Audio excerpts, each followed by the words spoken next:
it's me, Crystal, and I'm making another video.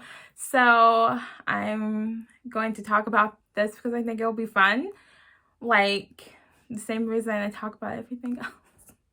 So I wanted to talk about kind of like the ups and downs of being part of the writing community, because as someone who spent the first several years of my writing life not being part of the writing community, I have found that while there are a lot of downsides to going the lone wolf route, with like learning how to write and put a story together, there are also a lot of benefits to going at it by yourself. And so I thought I would talk about some of the benefits and the downsides of being part of the writing community. So I made myself some notes, so hopefully I can stay on track. Sometimes it helps, sometimes it does not. So first, we're going to start with a positive.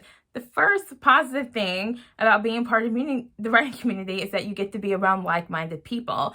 It's very refreshing. There's something, really nice and collaborative, about being around someone who understands what you're talking about, and they understand why you're smiling when you talk about, like a character dying. And it's not that, you don't get attached to your characters and you're not sad when they die.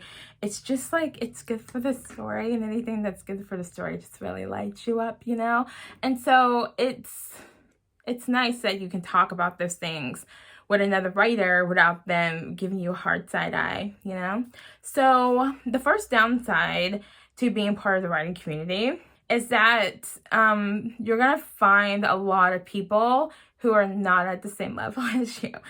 The reason why this is a problem is the reasons I wrote down. For one, if you are at a slightly higher or a lot higher level than the writer you're talking to, they are naturally going to try to mine your brain for help.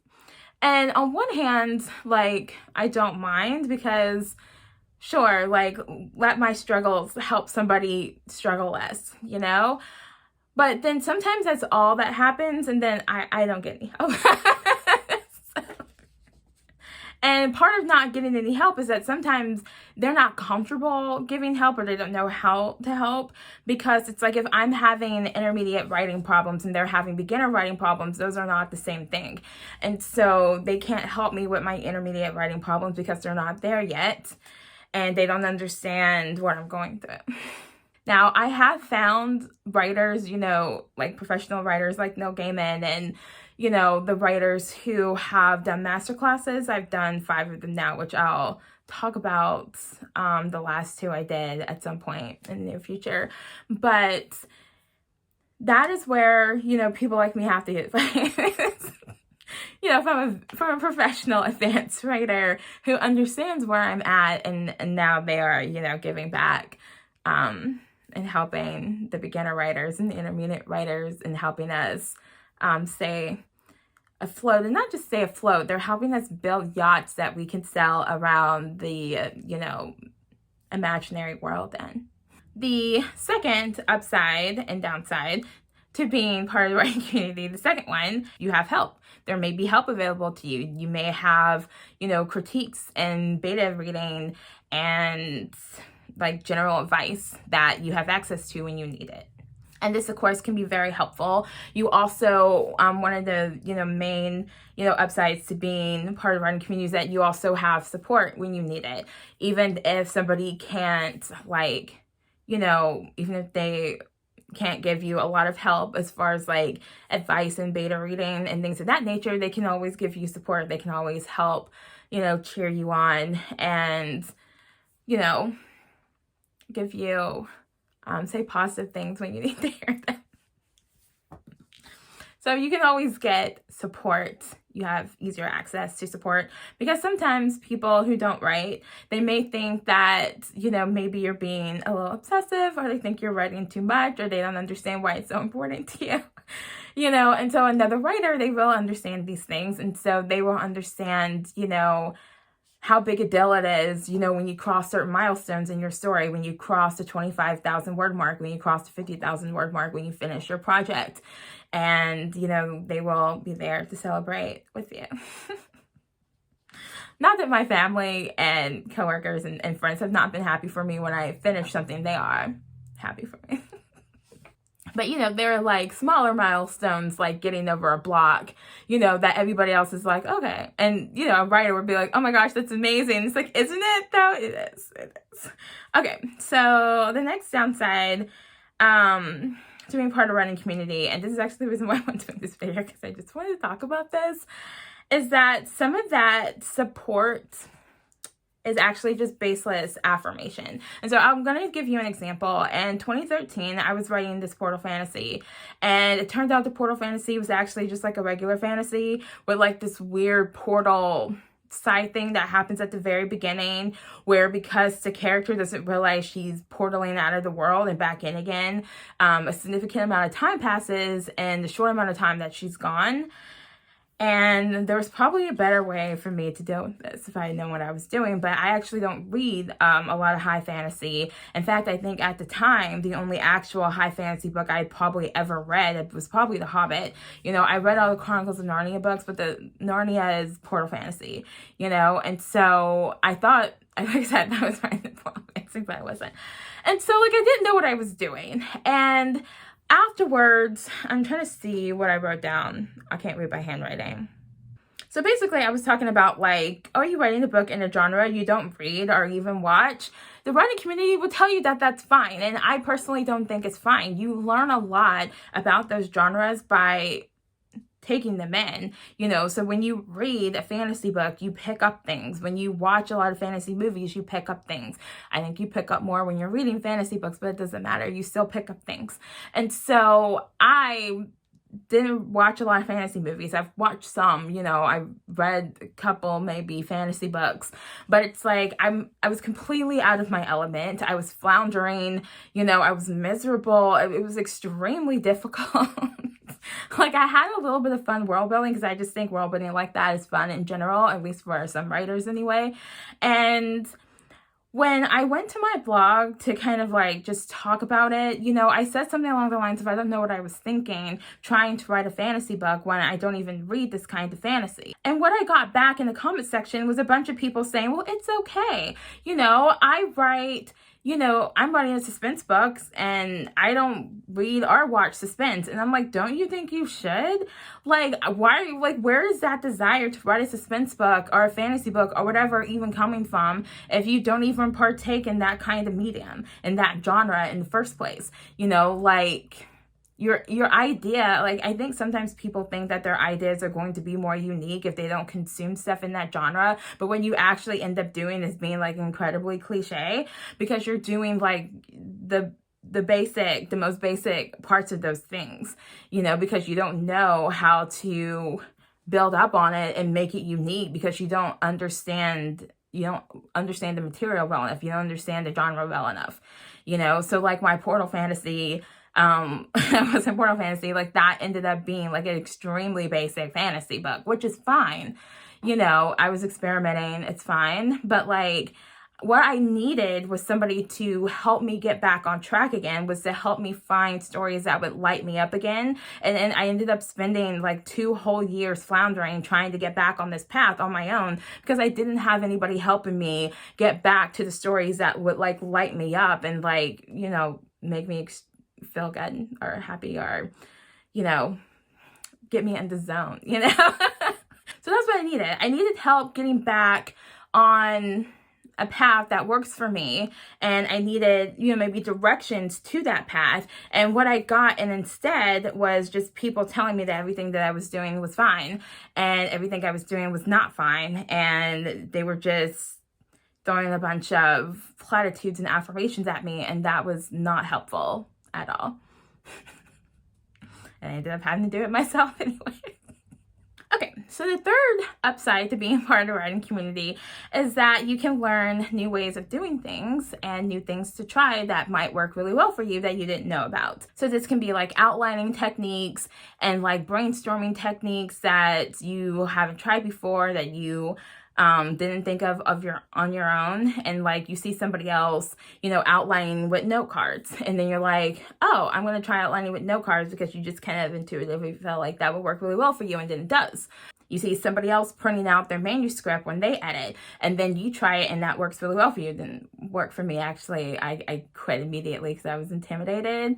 That's why I like just doing things on the computer, because then I can just see the page, the section of the page that I'm working on, and that works better for me. But you know, some people, they really like printing things out, and sometimes they don't think to print things out, or they don't think to use note cards when they're outlining or whatever. And so you can get ideas from other writers about more efficient ways of doing things, or you know, discovering new ways to do things that, like I said, that you end up really loving.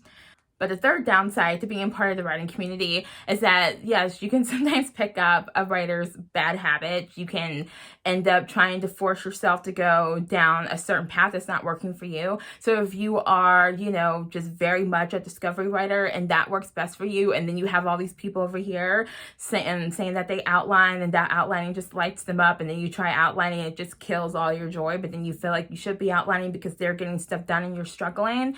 You know, it's like, that can be the downside of the writing community. I talked about this already in another video, but you end up in this kind of like comparison thing where you feel like you might be doing something wrong, either because you're not struggling as much as somebody else, or because you're doing something way different than what you see a lot of your writing friends doing. And, you know, it can derail your path. You know, one of the bad habits that I saw a lot of writers picking up back when I was blogging a lot is that a lot of people would become excuse factories. And so it's like, they're like, oh, I didn't get any writing done last month because, you know, this happened or that happened, the dishwasher broke, you know, like the dog died, whatever. And it's like, okay, well, that was a month ago. Why are you still not getting anything done? And then this will go on for several months. And in the comment section, again, like, you just find a lot of affirmations. You just find a lot of people saying, it's okay, you'll get back to it when you're ready. And then like 3 years pass, the person hasn't done anything, and then they quit because they get so frustrated. And so, yeah. The fourth good thing about being part of the writing community is that you can find someone or multiple someones to check on you and help you stay on track. So one of my writing friends, every week, either she'll send a message or I'll send a message, and we're checking on each other every week to keep each other motivated, to offer support, to, you know, help keep things moving on our projects. And that can be very motivating and helpful. And also, if you have a rough week, you know, and you need someone to tell you that, you know what, it is okay, and it actually is okay, you know, you can get the kind of affirmations that you do need, like when you actually do need them, you know. And it's like, you know what, sometimes you do need to take a break. Sometimes you do need a few days off or a week off or whatever from your story so that you can rest and you can recalibrate everything, you know. And also, off weeks are going to happen, and it's okay to have off weeks, you know. And so sometimes it's nice to have somebody who understands how frustrating that is, and so you can get help, you know, staying on track and staying motivated. The fourth downside to being part of the writing community is the jealousy that can sometimes set in when you get left behind, or, you know, the abandonment that you can feel when somebody leaves you behind. So sometimes what happens is that a writer will get an agent in the publishing deal, and then they'll get all caught up in all of that excitement, and then they'll stop checking in with the writing community. They'll stop blogging, they'll stop posting, they'll stop blogging, they'll stop connecting with you, they'll stop making videos, whatever. And you lose this like source of connection that you used to have. And there's also, yes, there's going to be sometimes jealousy involved when you've been, you know, on the writing forums with someone for, you know, a handful of years, or you've been blogging with someone, and then all of a sudden they make it and you don't. And then, like I said, a lot of times they're also like just move on and leave you languishing alone. And then that can sometimes, you can sometimes feel bad about yourself. And you know, it's very easy to compare yourself to other people's successes anyway. But when when you've been talking to somebody on a regular basis for a while, like I'll give you this example. In 2015, I entered Pitch Wars with one of my writing friends, and we also entered Pitch Wars in 2014 too. And I didn't get into pitch wars, but I did get some really good feedback from a couple of mentors. And in 2015, I entered pitch wars again, with a different story, and she enters with a different story. And she gets into pitch wars, and I do not. And I was literally crying. I felt like somebody had taken my heart out and was beating it with like a hammer and whips and stuff. And everything, it was I was very sad. But I didn't want to rain on her parade. And so I was texting her, and, you know, she was so happy, which she should have been. And I felt really good about her story, and I thought she would get in. I really believed that she was going to get in, and she did. And so, you know, she's texting me and she's so happy. And then she's like, oh, I'm so sorry you didn't get in. And so in true me fashion, I just shoved all my pain down. And I was like, oh my gosh, like, it's so okay. I'm just so happy for you, which I was. But I was texting her and there were tears coming down my face. And I was so jealous. And what's so ridiculous about me and this writing friend in particular is that I'm always being jealous of her by how, like, you know, she has things that are commercial. She has things that I know other people want to read. And she's a good storyteller. She's a very good editor, you know, and then she's always jealous of me because I work faster than she does. And I'm like, who cares? You know, like, who cares? Nobody wants to read my book. So I just have this feeling sometimes that she's going to get an agent before me, and then I'm just going to die of jealousy. But hopefully we'll get picked up at the same time. Probably won't happen, but I think that's the best case scenario. But, you know, I've been jealous of her before. I'm sure I can handle it. So the fifth and last reason that it's a good thing to be part of a writing community is that you learn a lot from helping other people. So when you are beta reading from other people and you are, you know, critiquing query letters and synopsises and just talking to people in general, you know, you can learn a lot about your own process and things that work for you, you know, and by helping somebody else outline that can help you understand why you like outlining a certain way, or by, you know, reading through somebody's, you know, first couple of chapters and it's not working, you actually end up helping yourself as well by learning, like, oh, when you start a story, you know, with a bunch of info dumping, that's really boring. You know, and then you go back to your own work and you're like, oh, I'm not going to do that because I can see how boring it is. Because sometimes when we're wrapped up in our own stories, we're doing something and we justify and we're like, oh, it's fine. And then you see somebody else doing that same thing. You're like, okay, actually, it's not fine. So you can learn a lot, and it can help make you a stronger writer, you know, just by helping other people with the problems that they're having. And the last downside to being part of the writing community is just like how incredibly sad it is when you've been talking to somebody for a handful of years and then you watch them give up. And I've seen a lot of people quit over the years. Some people have, like, you know, they put out a few books and they just got so tired of all the work that's involved with like indie publishing, with like self-publishing, for example. And they have just collapsed under the weight of everything that they have going on and they quit. I've also seen people never get published and then they quit. And it's hard to keep going sometimes when you see other people quitting and giving up over time, you know. And so I feel like sometimes I look like, especially with the blogging community that I was a part of, I feel like it looks like that I quit. But I haven't quit. I did quit for a little while, though. And the thing is, it's like, of course, it's not personal, but we can't help but, like, you know, wish that they would stick around, even if it's just for selfish reasons. You know, sometimes you wish they would stick around because they're incredibly talented. And it's like, you're so talented. I just feel like if you just keep trying a little bit longer, you'll make it. And it's sad to watch somebody, especially somebody who's, like, really talented, you know, just give up. You know, and also you miss them. You miss talking to them.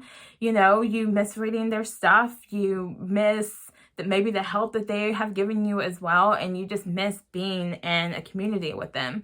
And that's you know, one of the downsides of being part of the writing community too is that people are always giving up. And it's sad. But I also know from personal experience that sometimes that just happens. And maybe some of those people who quit years ago, maybe they, you know, took a break and they got some rest and they woke up one day and got back to it. And I just don't know about it because they're not blogging anymore and I'm not blogging anymore. But anyway, those are, you know, some things I've been thinking about lately, you know, since I've been trying to find like authors to watch on YouTube. There are just some people who have quit already. I found this channel, and I really liked the channel, and the videos were really interesting, and yeah, he just woke up one day and was like, I don't want to write anymore, and it was really sad. And again, I kind of feel like if somebody doesn't write anymore, they shouldn't force it, they shouldn't be miserable, you know, but it's just like, it just reminded me of like when I was blogging and I would just watch people, like I said, collapse under the weight of, you know, how busy their lives are, just like despair and quit. So that is all for this video. And I don't know how to end videos, obviously. So that is all. Drop a like or a comment or whatever if you would like. And I will see you guys in the next video. And yeah.